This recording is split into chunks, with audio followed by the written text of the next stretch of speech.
Good morning, my love muffins. Reverend Sue from All Paths to God, recording live from my living room.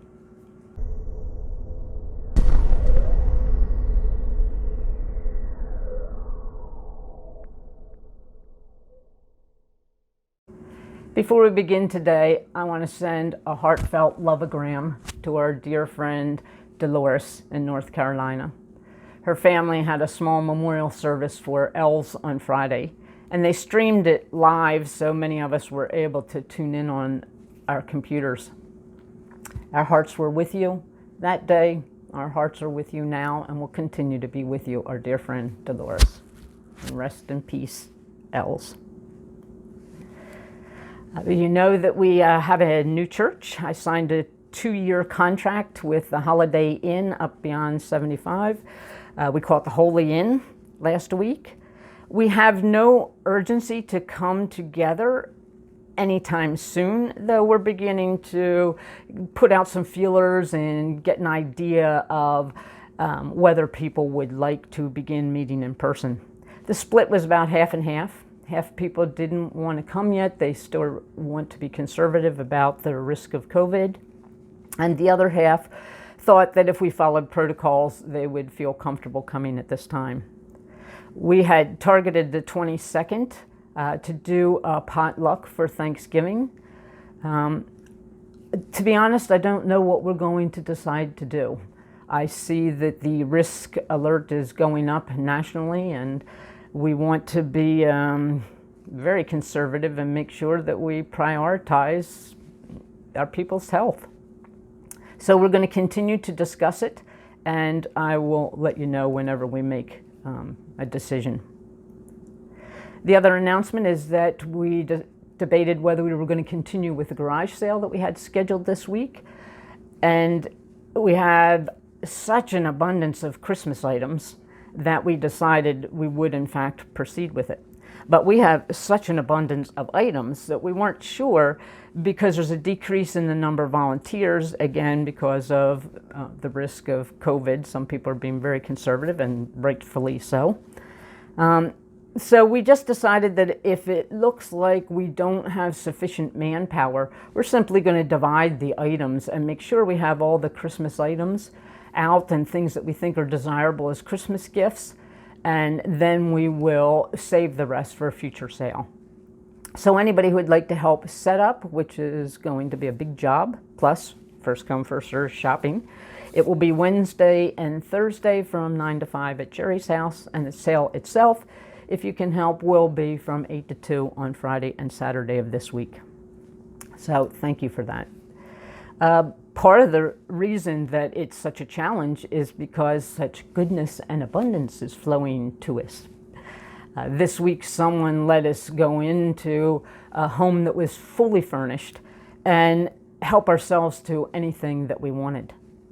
The first thing that we did was call our family that we've been supporting their business, the beekeepers and Wamama, because I know they were looking for a washer, and we had them come and scout the place. And wow, they had a washer, dryer, couches, lamps, beds. It was wonderful to be able to help them. It was just a joyous day, a day that we were just filled with gratitude and constantly praying for the woman through whom the donations came and her family, and just praising the goodness that was flowing to us as a church organization. It was just lovely. And a lot of our people were there, so we had a chance to interact a little bit, and it was fun. And just when it was over, we went over to my parents' house to pick up items they had. Sunny helped me. She backed her little SUV into the driveway, and I put up the garage door, and I carried a couple things and tucked them on the ground right behind my parents' golf cart and inside the garage door, and then went out to get seconds. And my mama came out to celebrate as well, and she stuck her head in the back of the SUV and went, "Oh my goodness, look at all the things you have." And then she started taking a couple steps back, and she fell over the items I had put behind the golf cart. I heard the scream. I turned around and I heard the crack on the cement. One place in the cement where there's a split, and it hit her head. And when we saw her, there was a wide open gash in her head. Her arm was cut up. Her hand appeared broken. Her ankle appeared broken. Oh my God. Need I say, I was very reverent that day. I don't know which I was doing more, crying or cursing in between trying to take care of my mother. The emergency squad came and, and anybody who looked at her head knew she needed stitches. We knew she was going to have to go to the hospital. But they called the fire company to come and pick her up because everybody thought her ankle was broken, her hand was broken, her head was going to need stitches. And I'm sobbing and I'm swearing up a storm. How can this be? How, if we believe what we believe, consciousness creates, the higher our vibration, the higher our gratitude, the higher our joy, the higher our praise, the better things will flow to us. We believe this. This is the truth of who we are. There's an infallible law in the universe that operates on our words, on our state of being, and draws back to us in like kindness. How is it possible? Well, I was so upset. Reverend Denise drove me to the hospital. I couldn't even drive. And she's going, well, I'll tell you exactly how it's possible. First of all, your mother could have broken her neck. Second, she could have been by herself. Third, she's just rattling off things that were a blessing. But I was absolutely a mess. I just was very distraught. And now with COVID, they really don't want you in the hospital. My mother has difficulty hearing and seeing. And so when I went into the emergency room to wait for the ambulance, I was crying so hard. I had the little volunteers so shook up that they were in and out of the emergency room constantly checking, was she there and could I come in? And apparently, she was just hunky-dory fine. One of my biggest concerns was that she can't hear, and I was afraid that she would have difficulty answering questions. And she said she asked for me, but then they started asking her questions, and she kept answering them, and then she realized, oh, well, if I keep answering questions, they're not going to get Sue. So she said, I played Helen Keller. I just started looking around the room like couldn't hear a thing. And every once in a while, I'd look at him and go, if you're talking to me, you're going to have to get my eyes and ears. So she was in complete control of all her faculties. And when I went in, again, her hand, her ankle, cuts up and down her arms and hands, this gash on her head. Well, they drugged her and they numbed her and they glued her together with stitches here, and she has 14 stitches in her head. And they took her down for an MRI, CAT scan, the x-rays of the pelvis, x-rays of the ankle, x-rays of the shoulder. When they came back, they looked at me and they said, well, we were most concerned with her being on blood thinners that she was going to have a brain bleed. But all the brain x-rays are fine, head x-rays are fine. There's no broken bones anywhere, there's nothing. And at that point, or just before that anyway, she was sitting, moving her ankle, going, look, it's fine, it's fine. And this is after sitting there and not being able to move it at all. Well, consciousness creates. Did consciousness create that? Did it create a healing? I don't know. I just know that when faced with a challenge in my life, my reverence, my faith, my practice at that moment went right out the window. What a week. Know the truth, and the truth shall set you free. Well, fortunately, we're not asked to forget our human truths, but we are asked to remember our spiritual truth, even during challenging times and circumstances, especially during challenging times and circumstances. We know what we need to know to do what we need to do. Are we doing it? It's a good time to ask that question, because it's a good time to know the truth. Because what a week, not just for me, but nationally, historically, What an emotionally intense week with the election process. Know the truth, and the truth shall set us free. Well, truth is a very fragile concept right now, a very fragile word. Is it fact or is it fiction? Meaning, is it an idea that is supported by evidence, or is it an idea that's made up, that's fabricated, that's distorted, that's manipulated somehow? Fact or fiction? Interestingly, when I typed this up the first time, I did a typo and wrote fact or friction. Well, that's what it feels like right now. We need to remember that there's a human truth and a spiritual truth. There's your truth, and there's my truth, and there's the truth.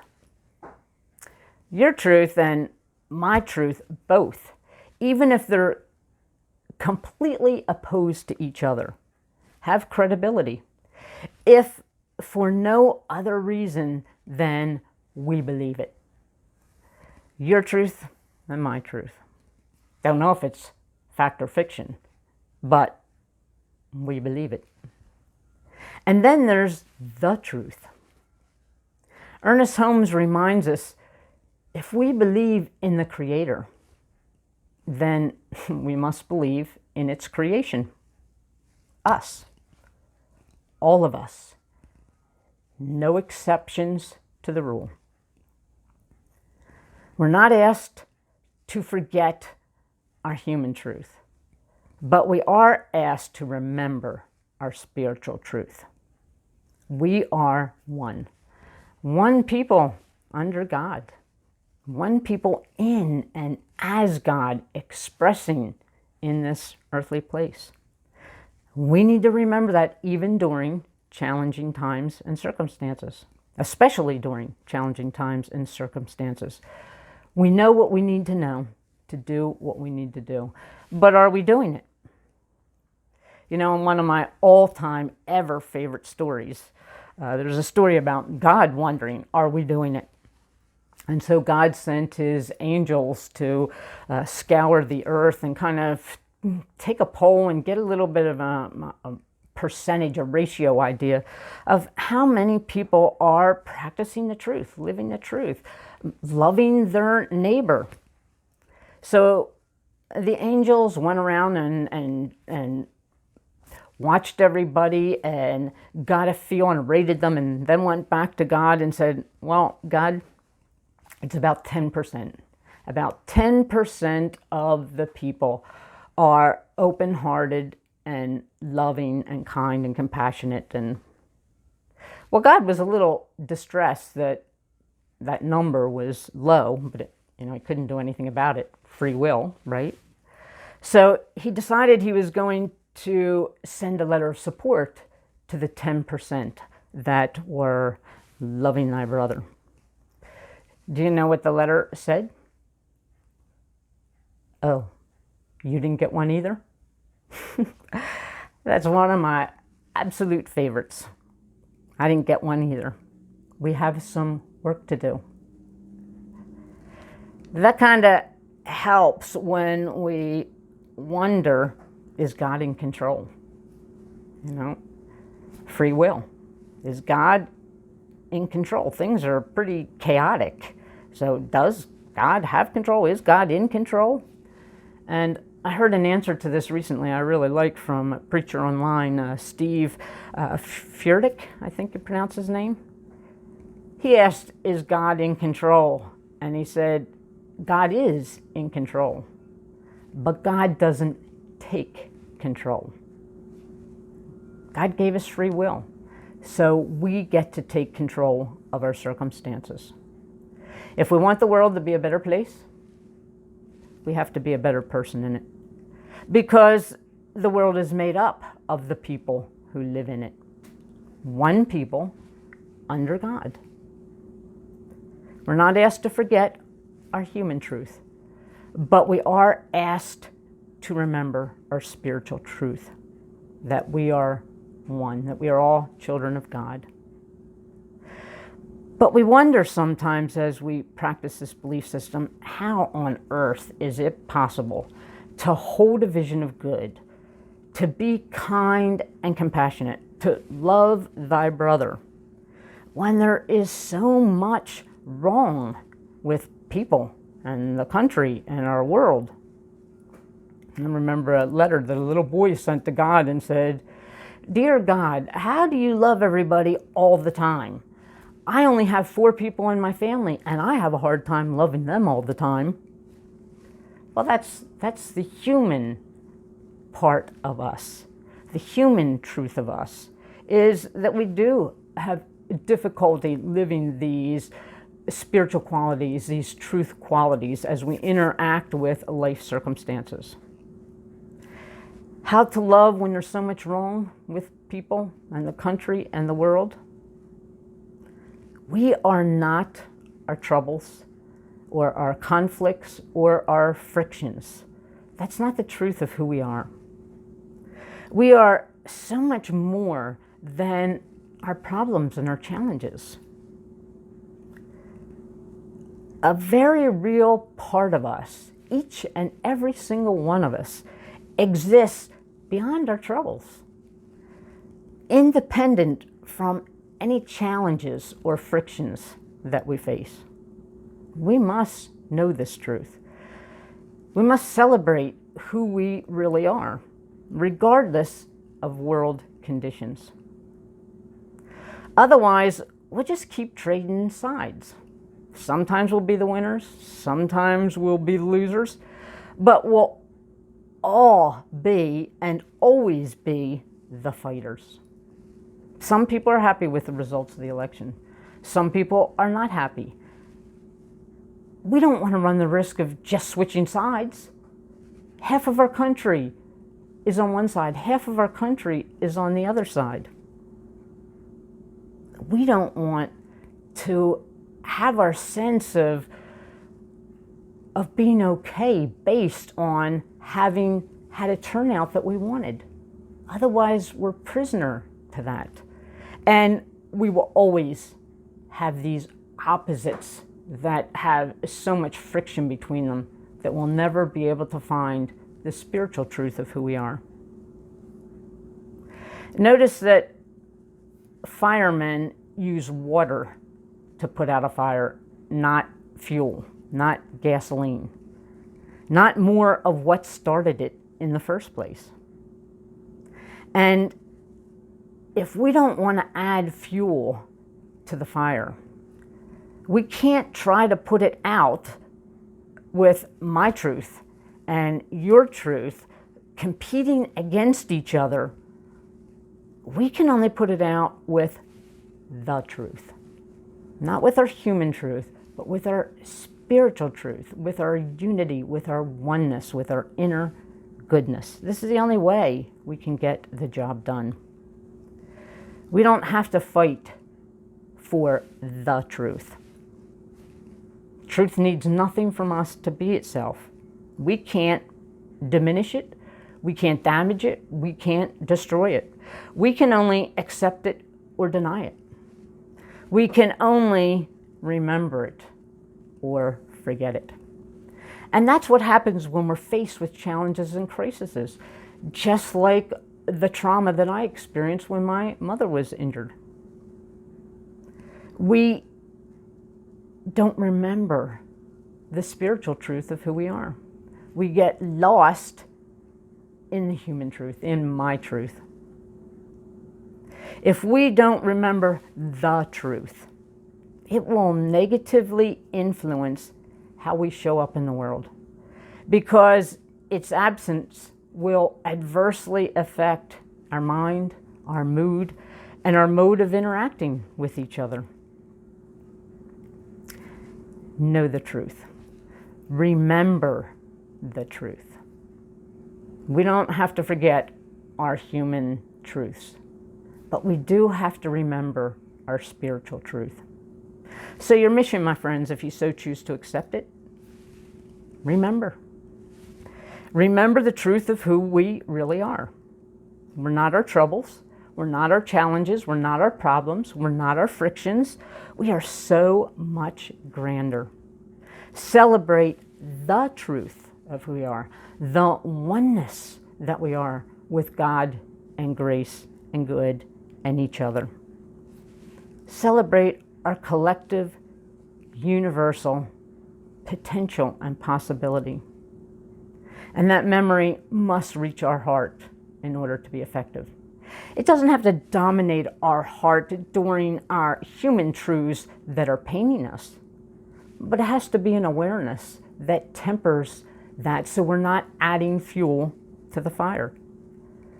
So remember the truth of who we are in challenging circumstances and celebrate that truth. We could use our Korean, the sincerity meter. The Koreans had created a phone that had a built-in meter that could register when you were talking to somebody, how sincere they were about what they were saying. Can you picture that? Sincerity meter. Oh yes, I love you. And you look at the phone and get a percentage of what the likelihood is that that's the truth. We could use a spirituality meter. We could use something to remind us and to guide us and cue us that even in the face of all these challenges, I do remember the truth of who we are. We could use a mood ring. I had my little mood ring on the other day when this happened. It was black. Let's see, black means stressed. I think I might have been stressed. However, look at it now. It's blue and purple. It says, let's see, what is that? It is lovable, relaxed. There you go, lovable and relaxed. We need a meter to get us in touch with the truth of who we are.